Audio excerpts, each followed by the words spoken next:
lesson today, the great shepherd. So you say, wow, we have our Torah Parsha, Parsha 41, Pinhas right here. This is the son of Eleazar, the priest. So we see that Moses and his brother, Aaron, were in the desert. They're going through out of Egypt. Now they're walking through the desert.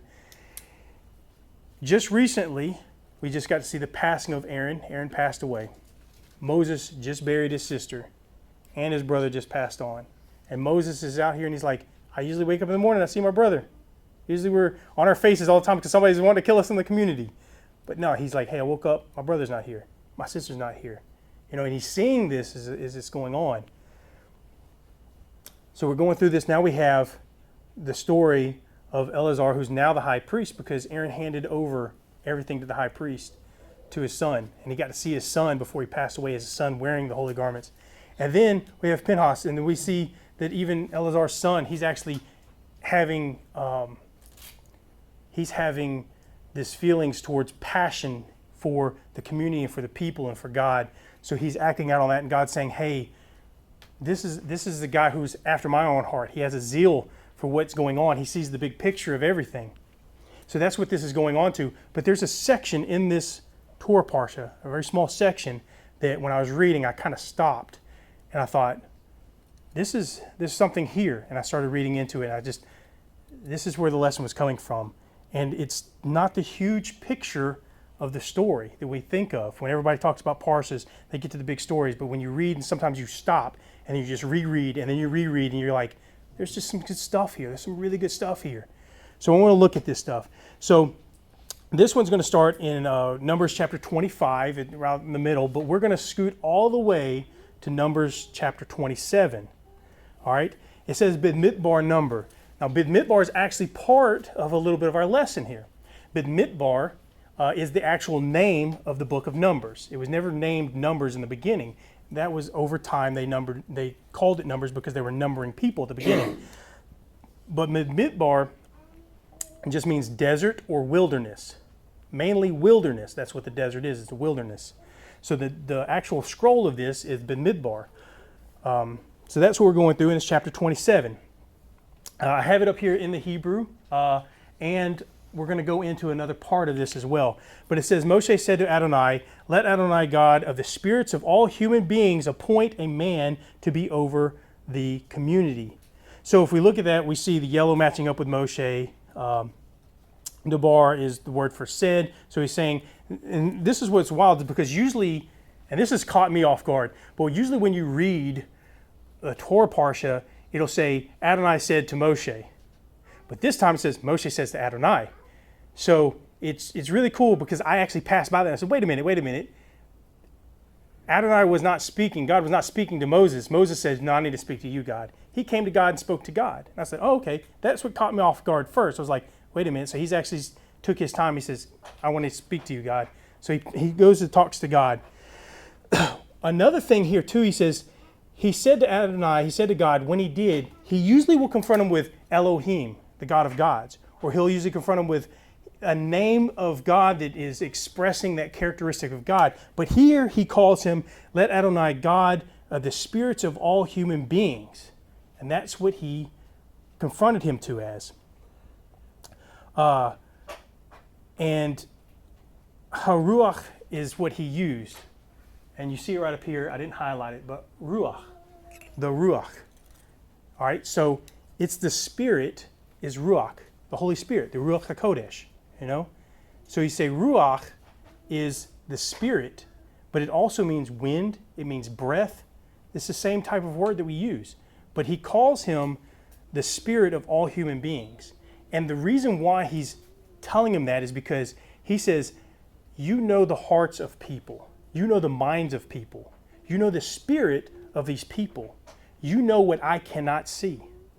And this is what he's coming to him as. Something is on his heart, and he says, I need to talk to you, God. He goes, I can only see with my eyes, but you can see the heart. You can see the heart. I can't. I need you to help me with the decision. I need you to do something for me So he's coming to him, and a man over the community, and I'm going to talk about the community in the next verse here. It goes on to say, to go out. He said that I'm asking you for somebody to go out and come in ahead of them, to lead them out and bring them in, so that Adonai's community will not be like a sheep without a shepherd. He's saying, I need someone to replace me. The high priest has been replaced, his son, and I'm getting old. I need someone to replace me. He goes, who's going to replace me? And he's thinking, could it be my sons? Could it be Moses' sons? But he says, I need you to look at the hearts of people that I cannot see, and I need you to pick the replacement for me. He says, that's what we need, because his heart is on the community of God. And it says he will not be like, he doesn't want the community of all the people to be like sheep without a shepherd, to be just scattered. He says they need a good shepherd. And the cool thing here, where it says Adonai's community, and you see it right there in purple, Adonai's community, that word doesn't actually refer to more of a community. That's actually a Hebrew word for flock or herd of people, like a herd. It's basically a flock, but they call it a community.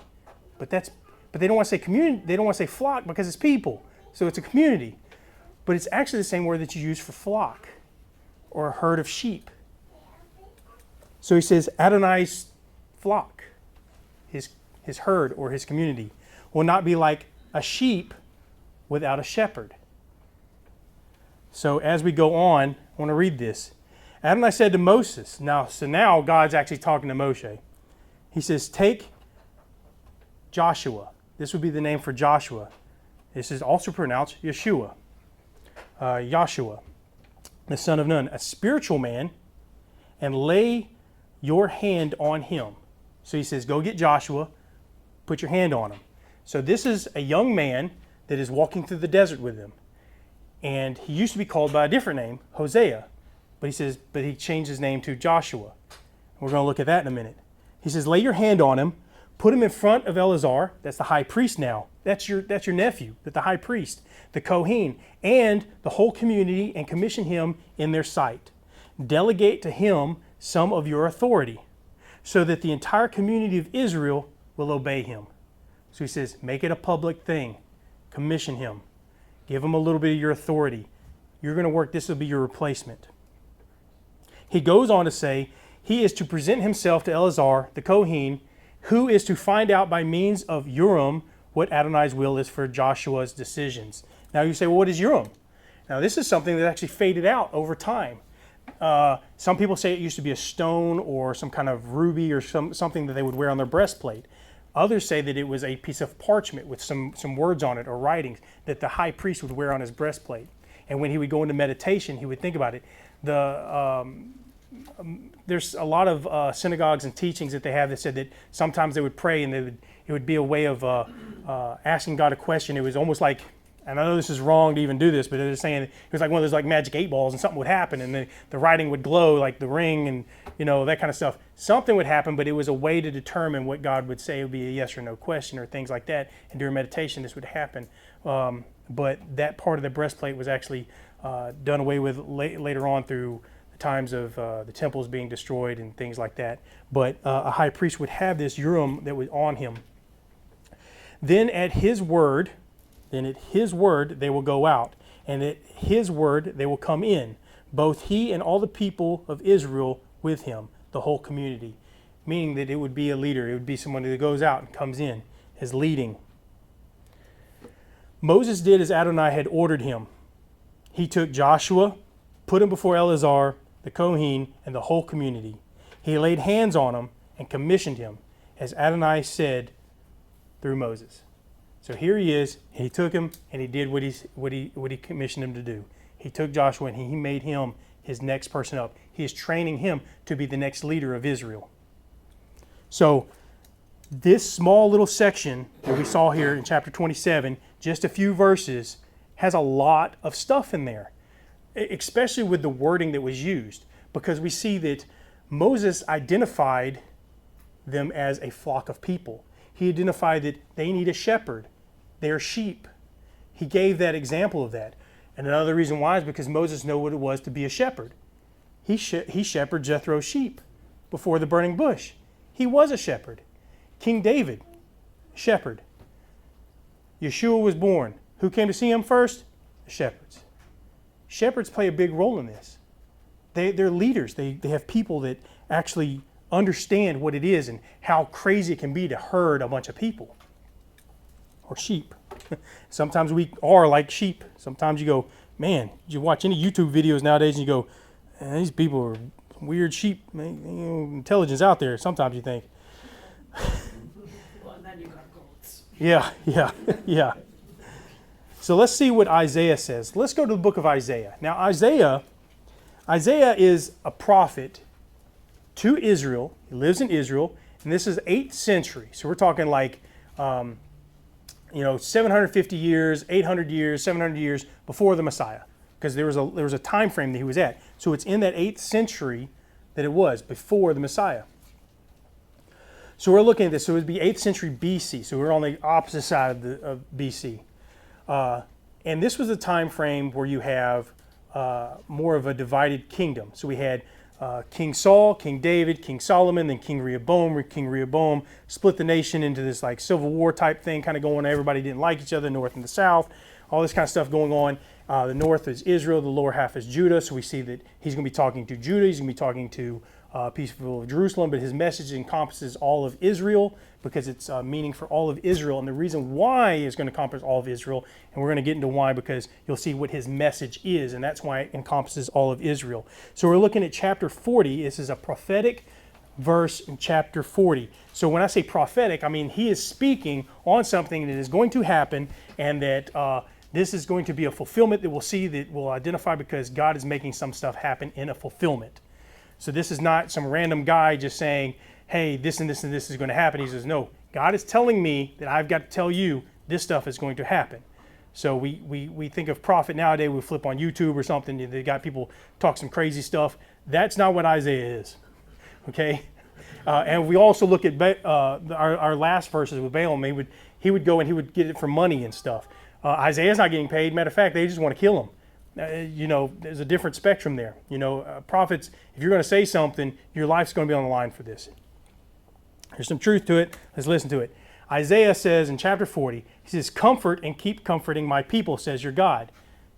See, he repeated it. Comfort and keep comforting. It's a repetition, which means there's something there with it. It means it's forever and ever and ever type thing when you repeat yourself. Tell Jerusalem, that is Jerusalem, to take heart. So he's speaking to all of Jerusalem right there. He says to take heart. That is like the capital city, Jerusalem, capital city. He's speaking to everybody of Jerusalem. He says, proclaim to her that she has completed her time of service, that her guilt has been paid off. All right? That she has received from the hand of Adonai double of all her sins. The message he has for Jerusalem being the capital of Israel and reaching out to the top of the tops, he's saying, when it says guilt has been paid off, he says this is a message of redemption. I say this from up here a lot, redemption. That is the story we have. Something has to be broke to be fixed. People say, well, things are broken. Well, yeah, it's got to be fixed. You don't go in to fix things that are already put together. You're just going to mess it up. So the thing is it is broken. Something is broken and it will be redeemed later. So he says the guilt has been paid off. So these people are getting a message saying he is talking about a future redemption, something that is to come in the future. So this is a future total redemption, prophetic future. And this is going to talk about the Messiah because he's going to bring the redemption. He goes on to say a voice cries out. He says in the future, there will be a voice that's going to cry out. I'm going to tell you about this voice. He says, clear a road through the desert. And that's where the Bid Midbar comes in at. The wilderness, the desert. That's the word he used for Adonai. Clear a road through the desert for Adonai. Level a highway in the Avrah for our God. Arvah. So this is talking about coming in from the desert. We just sung a song and we were talking about clear the highway. Smooth it out. A voice cries out. He's saying that there is going to be a voice that's going to call out to people. Clear the road. Make it a way there. Let every valley be filled in and every mountain and hill lowered. When it means filled in, it's actually raising the valleys up, lowering the mountains, making it a way. It's also metaphorically saying that there is no rich, there is no poor, everything is going to be on an equal playing field on this stuff. And it's going to be an even way for anybody to come and forth, to go. So things will be evened out. There's not going to be a this or that. There's going to be all one, as in a unity. The bumpy places will be made level and the crags become plain. So that's how his opening statement starts out. Watch for the voice that's going to cry out in the desert. Here goes John. We're going to move over to the New Testament. This is the time frame of the Messiah 2,000 years ago. And it says, here is Yochanan's testimony. This is John the Baptist. When the Judeans sent the Kohen and the Levim, that's the priest, the high priest, the priest, priestly tribes, the Levi tribes, from Jerusalem. They're talking from Jerusalem. We can't make this stuff up. He says, from Jerusalem, to ask him, who are you? So there's a question coming. Jerusalem is asking a question. Who are you? He was very straightforward and stated clearly, I am not the Messiah. Then who are you? They asked him. Because clearly they were saying, are you the Messiah? This is Jerusalem. They're the representatives. If you see Kohens and Levims, these are the Levi tribes. These are the head people. They're the representation of Jerusalem. Jerusalem is asking a question. If we go on the news and we see that the president is asking a question, the United States asks a question. The people in charge represent what the country says. You know, I always say, who went to war with Ukraine? And they'll say, well, Russia did.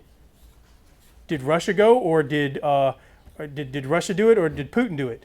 But Putin's representation for Russia, you say, well, Russia went to war with Ukraine. But was it Putin? Was it all of Russia? Some people might not want that. But it was the representation. So here we see the leaders of Jerusalem calling out, and they're the leaders, the representation of Jerusalem. Who are you? He was very straightforward and stated clearly, I am not the Messiah. Then who are you? They asked him, are you Eliyahu? Are you Elijah? No, I am not, he said. Are you the prophet or the one who we're expecting? No, he replied. So they said to him, who are you? So that we can give an answer to the people who sent us. So people are sending them out. We got to figure out who this guy is. What do you have to say about yourself? He answered the words of, and this is where he speaks from Isaiah. He says, the prophet, I am the voice of someone crying out in the desert, making a way of Adonai straight.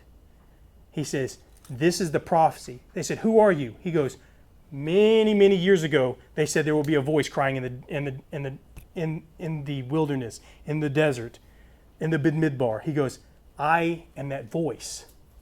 I'm telling you. And he comes out and he is living in the wilderness. And he goes, I am that voice that's living in the wilderness. This is a prophecy getting fulfilled. And who's asking? Jerusalem. He says, hear, O Jerusalem, there's a voice that cries out. And he says, I am that voice. Then he goes on, then the glory of Adonai will be revealed. All humankind together will see it, from the mouth of Adonai has spoken. We're going to see how I'm flip-flopping back and forth from Isaiah, and I'm going to be flip-flopping back and forth. So you got to kind of buckle up with me on this. So we're going back to Isaiah. In the very next verse, he says in chapter 40, he says, then the glory of Adonai will be revealed, and all humankind together will see it. The mouth of Adonai has spoken. He goes on to say in verse 6, a voice says, proclaim. This is Isaiah, thousands of years ago. He says, a voice says, proclaim. And I answer, what should I proclaim? All humanity is merely grass, all its kindness like wildflowers. The grass dries up and the flower fades. When the wind from Adonai blows on it, the ruach, the wind, the breath, the spirit, when the wind from Adonai blows on it, surely the people are grass. The grass dries up and the flower fades, but the word of our God will stand forever. This is the prophecy that he is giving in Isaiah. This is why Isaiah is a major prophet. He's one of the major prophets that you go to in the Bible. We're going to go forward another couple thousand years. We're going to go not from the book of John, but we're going to go to the book of Peter. Through him, you trust in God. He's talking to people. You are trusting in God because through the Messiah who raised him from the dead and gave him glory, so that your trust and hope are in God. So you're trusting because he rose from the dead. He rose from the dead. So he says, you trust in that resurrection. People say, well, I don't know about this Messiah guy. He died. But yeah, he died, but then he also was raised from the dead. We believe that he rose from the dead. He says, but now you have purified yourselves by obeying the truth, so that you have a sincere love for your brothers. Love each other deeply with all your hearts. He then goes on to say, and I didn't put it right here, this is 23. I actually got a typo, caught my typo. It says 21 to 23. It says, you have been born again. We talked about that before. Many people know that very personally. You have been born again, not from a seed that will decay, but from one that will not decay, through the living word of God that lasts forever. And this is what Peter is quoting right here. Shimon Kefa is quoting this. He says, for all humanity is what? Like grass. All glory is like a wildflower. The grass withers and the flower fails off. The flower falls off. But the word of Adonai lasts forever. Moreover, this word, and this is where it gets cool, we're tracing rabbit holes here. This word is the good news which has been proclaimed to you. And Isaiah says, this word from the desert will say, proclaim. What shall I proclaim? Well, you're going to proclaim redemption. You're going to proclaim this good news to Jerusalem. And here it is, says good news. And it's so crazy that the actual word good news is actually in the Old Testament, or we call the Tanakh, the Torah, the Nevi'im, and the Ketuvim, in the prophets and the writings. It says the good news. Because we're going to go back to Isaiah chapter 40 right here. You who bring good news to Zion. This is Isaiah chapter 40. It says, you bring good news to Zion. I'm going back and forth, guys. I know I'm flipping back and forth. Don't worry. You got it. Get yourselves up on a high mountain. But I want you to stop here at this one. I want to stop for just a second for you are bringing good news to Jerusalem. Somebody's bringing good news to Jerusalem. All right, let's look at this in Hebrew. So let's see what this word basar is right here. You see basar right there. And you see Zion right here, and you see Jerusalem right here. And a lot of people say, well, Jerusalem just means Zion, and Zion just means Jerusalem. It's interchangeable. In a sense, it is. Jerusalem is an actual place right now that we can go to Jerusalem. Zion is the fulfillment, the redemption version of Jerusalem. So if you see that in prophecy, you will actually see that you have Jerusalem, but the redemption version of Jerusalem is Zion. That's why they wait for Zion. That's why we wait for Zion, because that is the redemption place of Jerusalem, a physical redemption state of Jerusalem coming back to there. And so people say, well, if it's interchangeable, then why didn't he just say one or the other? But he used both, because he said that you were bringing good news to Zion to get yourselves up. You're bringing good news to the redemption state of the people who bring good news to Jerusalem. But they're both one and the same, but he uses both words. So basar, let's look and see what that means right there. To bear news. Now this is the Hebrew language like dictionary. If you're looking up to see what a word means in Hebrew, to bear news, to bear tidings, publish, to preach, to gladden with good news, to bear news, to announce salvation as good news, or to preach. This is out of the Tanakh. This was not Christian liturgy. This was not Bible stuff with like the New Testament. This is Jewish looking up. This is Jewish Hebrew. This is, if you're going on to the Tanakh or reading the Torah, this is the definition of that. Announcing salvation as good news. To receive good news. That's what this word means there. So let's go through that. In the countryside, now we're going back over the New Testament with Luke and the Brit Hadashah. I know I'm jumping around, guys, I know. The countryside nearby where some shepherds spending the night in the fields, guarding their flocks. I mean, we're talking about this stuff. When the angel of Adonai appeared to them in the Shekinah, that is the glory of Adonai, shone around them, they were terrified. But the angel said to them, don't be afraid, because I am here announcing to you good news that will bring great joy to all the people. And then just a few pages over, we go to another book of Mark, which is right next door to that one. It says, the beginning of the good news of Yeshua, the Messiah, the Son of God. It is written in the prophet Isaiah. See, I am sending my messenger ahead of you. He will prepare the way before you. the voice of someone crying out in the desert, preparing the way for Adonai, make straight paths for him. Mark also goes on to saying, so it was that Yochanan the immerser, this is John the Baptist, appeared in the desert, proclaiming. You see this? He is in the desert. He is proclaiming an immersion involved in turning to God from sin in order to be forgiven. People went out from him all over Yehuda. This is Judah. This is talking about out of the prophecy here, out of Judah. As did all the inhabitants of Jerusalem, confessing their sins, and they were immersed by him in the Jordan River. This is the book of Mark, but we're just looking at Isaiah. Now, if we go back to Isaiah, it says, you who bring good news to Zion, yourselves on a high mountain, you are to bring good news to Jerusalem. It says, cry out at the top of your voice. Don't be afraid to shout out loud. Why would they be afraid? Well, if you see Yeshua and all of his disciples, he would say, don't be afraid. They were afraid. Oh, you're going to deny me. I won't deny you. Yeah, you will. Don't be afraid to do it. Don't be afraid. So there was fear. He said, when you do this at this time in the fulfillment, in the future, it's going to be fearsome to pronounce this good news. But they're thinking, why would that be? Why would you be afraid to announce the good news? Because people are going to kill you for that good news. They want to put you under the sword for that good news. Say to the cities of Judah, here is your God. This is what you are to say. Here is your God. And let's look at what John the Baptist, Yochanan the immerser, said in the book of John. He says, the next day, John saw Yeshua coming towards him. He says, look, God's Lamb, the one who is taking away the sins of the world. So we're going to remember the word lamb. We're chasing some rabbit holes today. This is where my mind was going. It was all over the place. And I didn't know how to even organize these notes. I didn't know how to do it. And I said, man, I got more and more slides I could throw in here. But I had to kind of limit on what the slides were going to be. But we're going to remember the word lamb. We're going to bounce back to Isaiah. We're staying in chapter 40 of Isaiah. Here comes Adonai Elohim with power, and his arm will rule for him.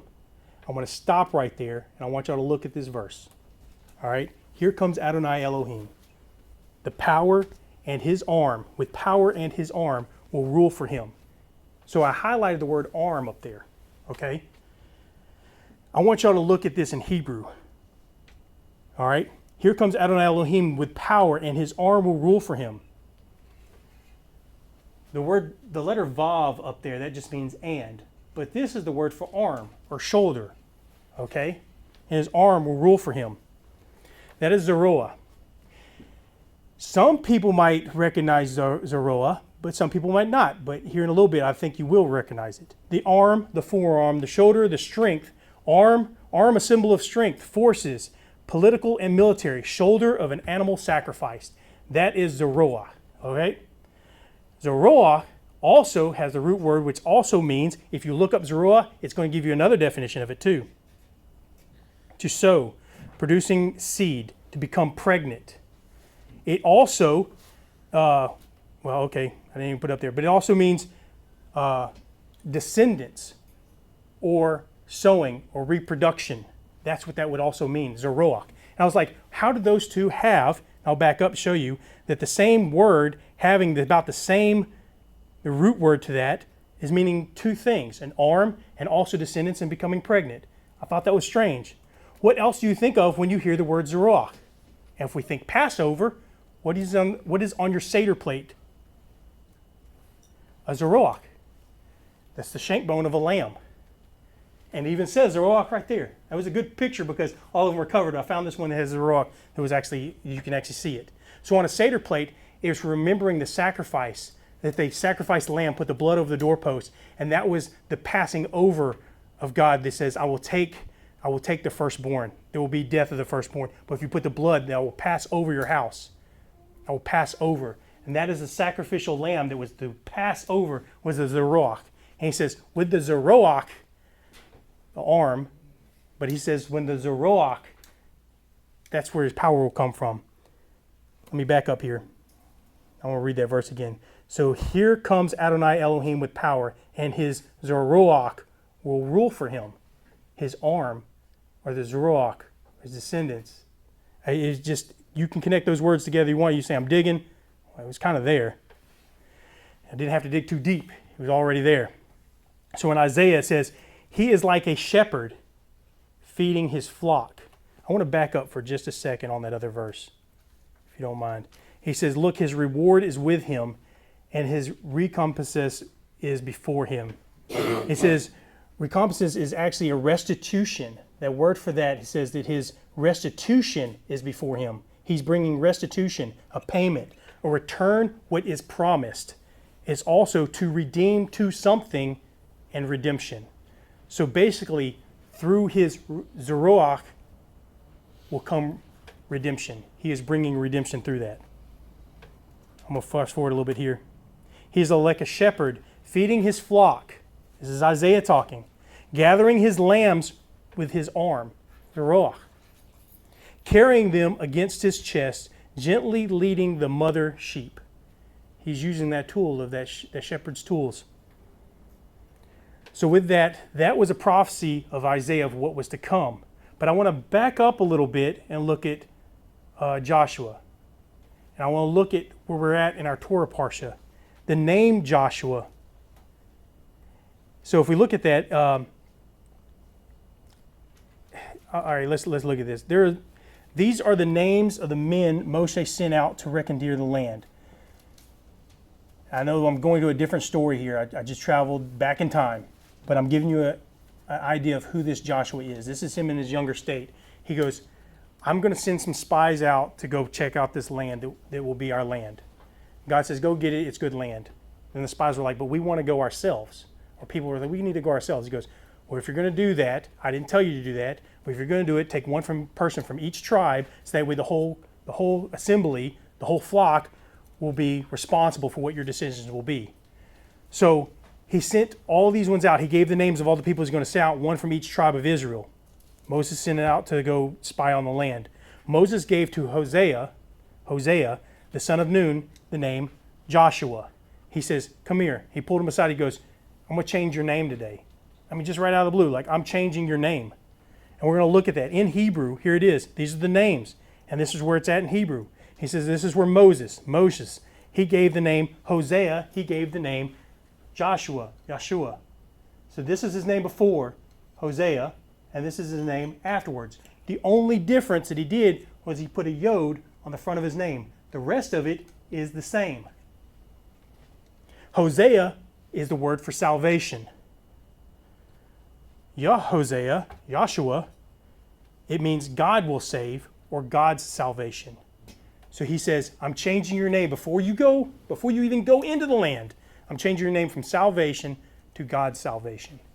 So from that day forward, he was no longer Hosea, he became Joshua or Yeshua. So Yeshua, our Yeshua that we know from the Brit Hadashah, the New Testament, or the New Covenant, is the same name as Yeshua as we would see. It's the same titlement, God's salvation. So now let's look at the character of Yeshua or Joshua from back in the time of Moses. All right? So it says that Moses would take the tent and pitch it outside the camp. Now remember, there was a camp, and then he would pitch a tent, and then God would come down in this tent, and it was all of his glory, and Moses and him would talk. He says he called in the tent of meeting. Everyone who wanted to consult God, Adonai, would go out to the tent of meeting outside the camp. Wherever Moses went out to the tent, all the people would get up and stand, each man in his tent door, and look at Moses until he had gone into the tent. So they're saying he's going to the tent, and everybody's out and they're just watching him go into the tent. Moses goes into the tent of meeting. As soon as he goes in, they're going, he's in there talking to God. Like they know this is like serious. He's going to go talk to God. So he says, whenever Moses went out to the tent, all the people would get up and stand, each man to his tent door, and look at Moses until he goes into the tent. Whenever Moses entered the tent, the column of cloud would descend and station itself at the entrance of the tent, and Adonai would speak to Moses. God would actually talk to him. He said, when all the people saw the column of cloud stationed at the entrance of the tent, they would get up and prostrate themselves. As soon as that came down, they'd put their faces to the ground. They go, oh man, we bow down to this. And he says, they get up and prostrate themselves, each man at his tent door. You just see millions of people all just bow down at their tent doors. Adonai would speak to Moses face to face as a man speaks to his friend. Then he would return to the camp. But the young man who was his assistant, Joshua, the son of Nun, never left the inside of the tent. He never left. Joshua loved being in the presence of Adonai. Everybody would be like, the cloud's gone, everything's gone. But Joshua would be like, no, I don't want to leave. I want to stay in that inside of that tent. I want to be in the presence of God. So when Moses calls out to God and he says, hey, you're the God that sees people's hearts. You're the one that sees people's hearts. You see things that I don't see. And God's like, this little kid always wants to be in my presence. He says, you'll pick wisely, God. You'll pick wisely. So Joshua loved being in the presence of Adonai.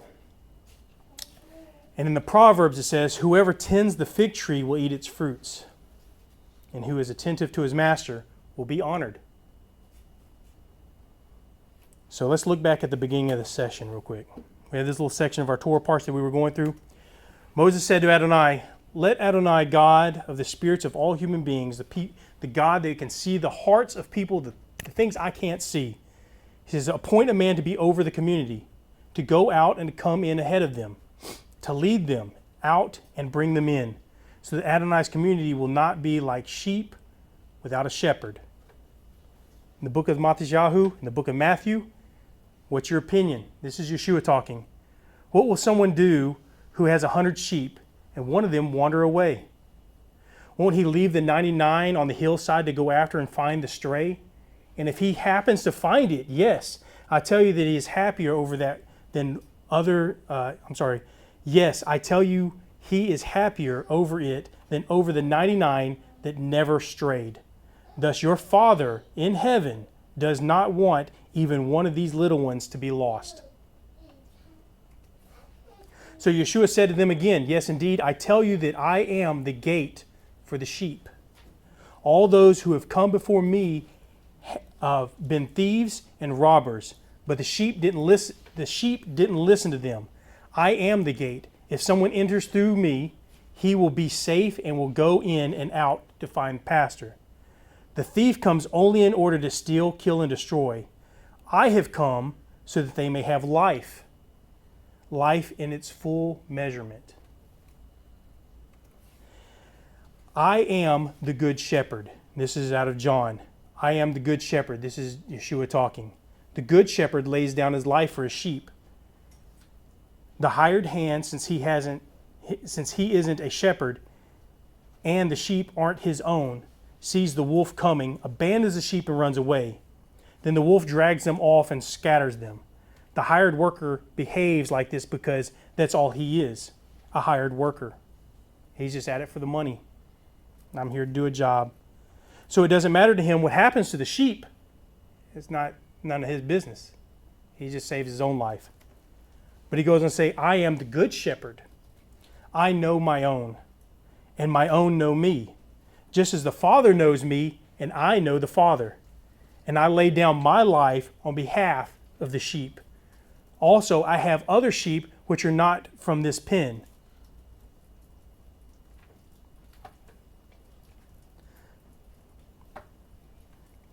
It goes back to, I don't even deserve to sit at the table. I also have other sheep that are not from this pen. I need to bring them.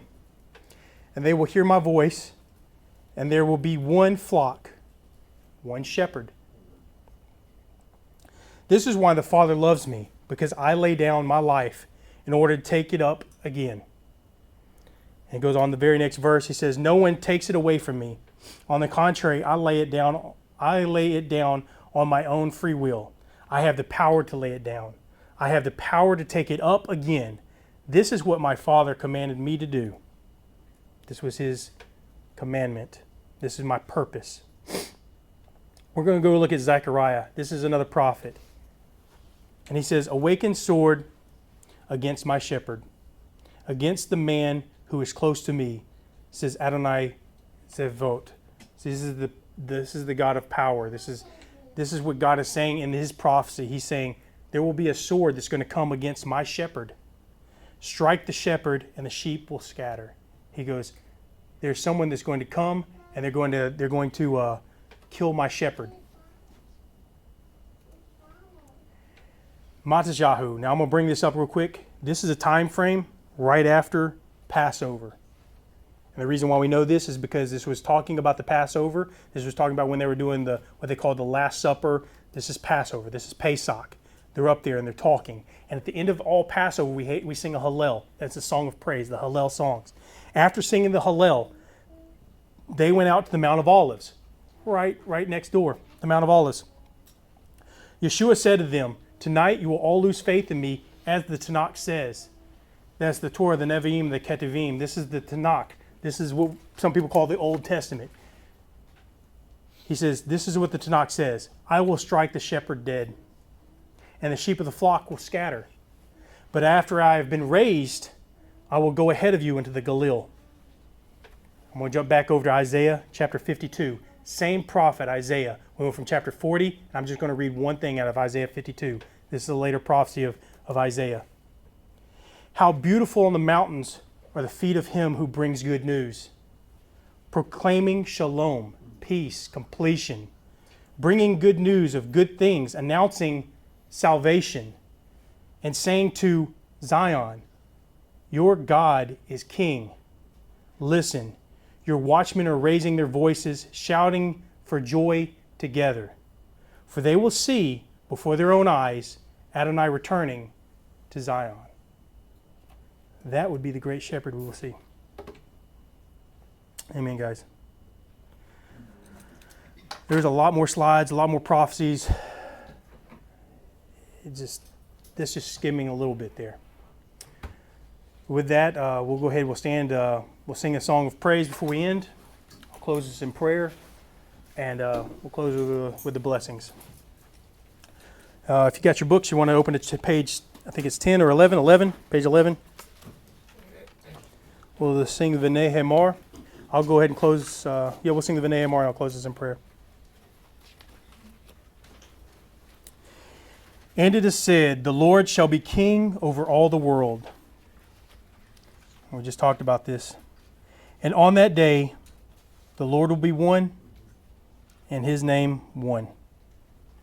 V'nei Hamar v'haya Adonai Lamelech o kol haaretz bayom hahu Yeh Adonai Echad Ushemo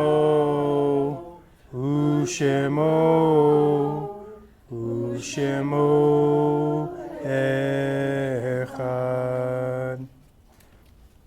He closes in prayer. God, we just want to say thank you very much for this day. I always say thank you for this day. It's an honor that I just get to have this day.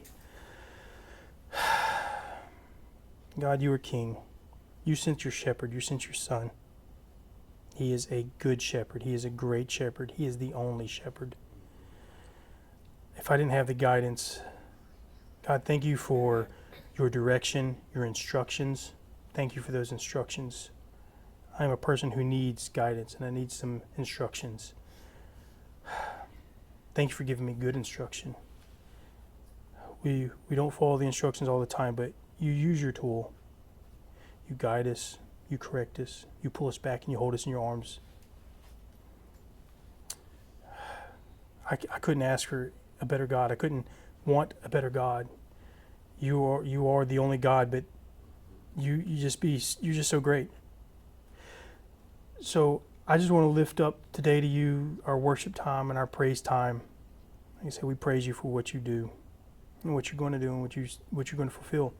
But we worship you for who you are.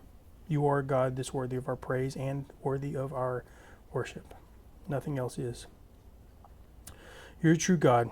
We love you very much. Thank you for everything that you've been blessing us with. Let's pray for this week as you give us more assignments and more instructions. And it's in Yeshua's name we pray. Amen. May Adonai bless you and keep you. May Adonai make his face shine on you and show you his favor. May Adonai look upon you and give you peace. Yevareka Adonai v'yishmerecha. Yor Adonai pano v'lecha v'hunecha. Yisa Adonai pano v'lecha v'yasim lecha. Shalom. Shabbat shalom, guys.